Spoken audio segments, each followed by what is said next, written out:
आप देख रहे हैं आजाद सिपाही। आजसू सुप्रीमो सुदेश महतो का बड़ा बयान, लाठी नहीं सम्मान के हकदार हैं पारा शिक्षक। झारखंड में सत्तारूढ़ राजग की सहयोगी आजसू के सुप्रीमो सुदेश महतो ने पारा शिक्षकों के मुद्दे पर बड़ा बयान दिया है। चतरा के इटखोरी में रविवार को उन्होंने कहा कि पारा शिक्षक लाठी नहीं सम्मान के हकदार हैं। सुदेश ने कहा कि राज्य की शिक्षा व्यवस्था झारखंड के इन्हीं 70,000 युवाओं पर टिकी है। सालों से ये लोग दिहाड़ी मजदूर जितने पैसे पर बच्चों को पढ़ा रहे हैं, ये तो मानव संसाधन और ज्ञान का बेजा इस्तेमाल करने जैसा है। इसलिए सरकार टकराव के रास्ते पर चलने के बजाय अभिभावक की भूमिका निभाए। सुदेश महतो ने कहा कि महज भवन बना देने से स्कूल नहीं चल सकते। वैसे भी राज्य में शिक्षकों की भारी कमी है, तब सरकार जेल भेजने और बर्खास्त करने की कार्रवाई कर क्या बताना चाहती है। विरोध प्रदर्शन की परिस्थितियां कैसे बनी, इसके लिए भी सरकार को सोचना चाहिए। अफसर जो रिपोर्ट दे रहे हैं या हालात बता रहे हैं, क्या इसके लिए एक तरफा पारा शिक्षक ही जिम्मेदार हैं? राज्य सरकार को इन सभी मुद्दों पर विचार कर पारा शिक्षकों की मांगों को स्वीकार करने की दिशा में कदम बढ़ाना चाहिए। नौजवान साथी जिन्होंने अपना बहुमूल्य समय राज्य की सेवा में अपनी प्रतिबद्धता को दिया है, सरकार और सरकार के निर्णय लेने वाले लोग निश्चित रूप से इनका मांग क्या है, ये चाहते क्या है। ये स्वाभिमान की बात करते हैं, ये एक स्वाभिमानी कि हम मूलतः अपना योगदान स्कूल के अंदर अपना दायित्व तो निभाए, लेकिन आपसे ये उम्मीद करते हैं कि हमें मूलतः अपने स्वाभिमान और हक के आधार पर हमें अपना और हमारे पक्ष में सरकार का निर्णय आए।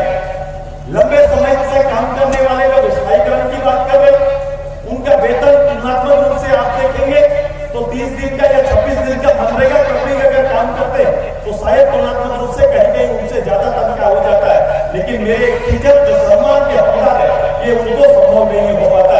ये बातें लगातार हर मंच से हर स्तर पर मैंने कहा।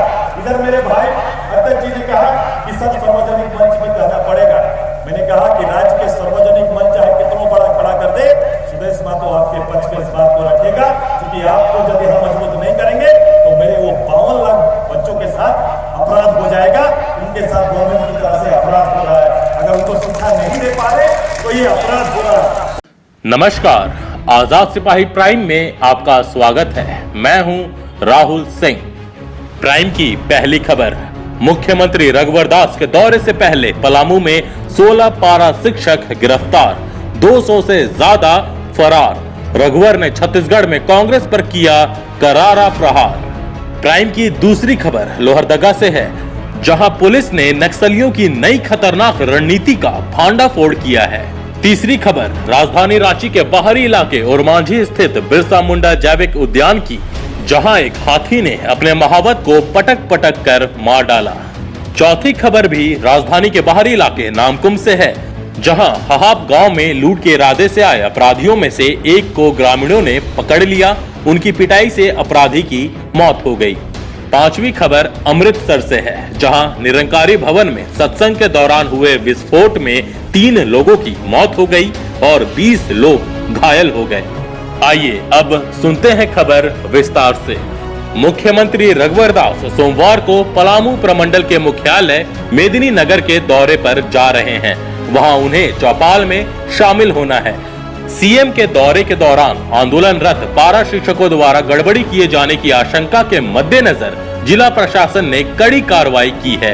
रविवार को मेदिनी नगर में बैठक कर रहे पारा शिक्षकों पर पुलिस का कहर टूटा।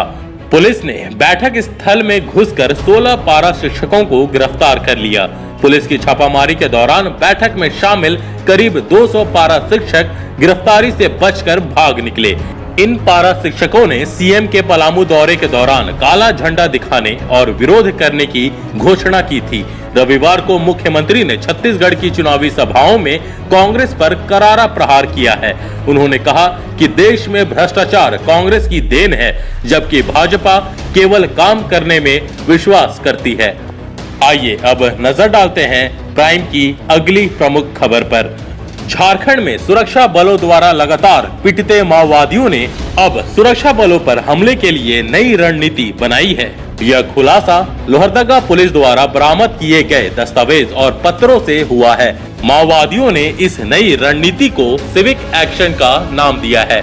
बरामद दस्तावेज में इस बेहद खतरनाक रणनीति का खुलासा किया गया है। पुलिस सूत्रों ने कहा कि नक्सलियों के किसी भी हमले का मुंहतोड़ जवाब देने की पुख्ता तैयारी कर ली गई है। वैसे माओवादियों की इस रणनीति का पता चलने के बाद सुरक्षा बलों को अतिरिक्त सतर्कता बरतने का निर्देश दिया गया है। सिविक एक्शन नक्सलवाद के शुरुआती दौर में भी माओवादियों की रणनीति थी। उस समय माओवादी अपने जड़ें मजबूत करने में जुटे थे। जब इन्होंने खुद को स्थापित कर लिया तब बड़े दस्ते को सुरक्षा बलों पर हमले के लिए लगाने लगे। सिविक एक्शन के तहत 3-4 की टुकड़ी में बंटकर हमला करने की योजना है। ये हमले वर्दी में नहीं बल्कि आम वेशभूषा में किए जाएंगे। हमले के दौरान छोटे हथियारों का इस्तेमाल किया जाएगा। रणनीति के तहत सभाओं में, भीड़ भाड़ वाली जगहों पर और रात के अंधेरे में इक्का दुक्का जवानों पर हमला किया जाएगा ताकि इसे सामान्य आपराधिक घटना समझा जाए और इसे लेकर इलाके में दहशत फैले। आइए अब नजर डालते हैं प्राइम की तीसरी प्रमुख खबर पर। राजधानी रांची के ओरमांझी स्थित बिरसा मुंडा जैविक उद्यान में रविवार को एक हाथी ने महावत को पटक कर घायल कर दिया। उसे इलाज के लिए मेदांता अस्पताल में भर्ती कराया गया, जहां इलाज के दौरान उसकी मौत हो गई। घटना रविवार सुबह की है। मृतक की पहचान महेंद्र सिंह के रूप में की गई है। करीब 55 वर्षीय महेंद्र सिंह बिहार का रहने वाला था। ओरमांझी स्थित चिड़ियाघर में वह पशुपालक का काम करता था। जिस हाथी ने महेंद्र को पटका उसका नाम रामू है। आइए अब नजर डालते हैं प्राइम की चौथी प्रमुख खबर पर। राजधानी रांची के नामकुम के हाहाब गांव में लूटपाट करने आए 4 अपराधियों को ग्रामीणों ने पकड़ लिया। ग्रामीणों की पिटाई से एक बदमाश की मौत हो गई, जबकि 3 बदमाश मौके से फरार हो गए। ये अपराधी गांव में लूटपाट के उद्देश्य से घुसे थे। आइए अब नजर डालते हैं प्राइम की 5वीं प्रमुख खबर पर। अमृतसर से 12 किलोमीटर दूर राजा सांसी गांव स्थित निरंकारी भवन में 2 बाइक सवार हमलावर द्वारा फेंके गए ग्रेनेड में 3 लोगों की मौत हो गई, जबकि 20 के करीब लोग घायल हुए हैं। घायलों को उपचार के लिए शहर के निजी अस्पताल में भर्ती करवाया गया है। पुलिस के एक आला अधिकारी ने बताया कि जिस वक्त ग्रेनेड फेंका गया उस वक्त सत्संग हॉल में 200 के करीब लोग मौजूद थे, जिनमें महिलाएं भी शामिल थी। पुलिस ने हमले में शामिल 2 संदिग्धों को अरेस्ट कर लिया है। आज के आजाद सिपाही प्राइम में बस इतना ही। देश विदेश की तमाम बड़ी खबरों के लिए आप पढ़ते रहिए अपना लोकप्रिय दैनिक अखबार आजाद सिपाही। और हाँ, आप हमारे इस YouTube चैनल को सब्सक्राइब करना ना भूलें। धन्यवाद।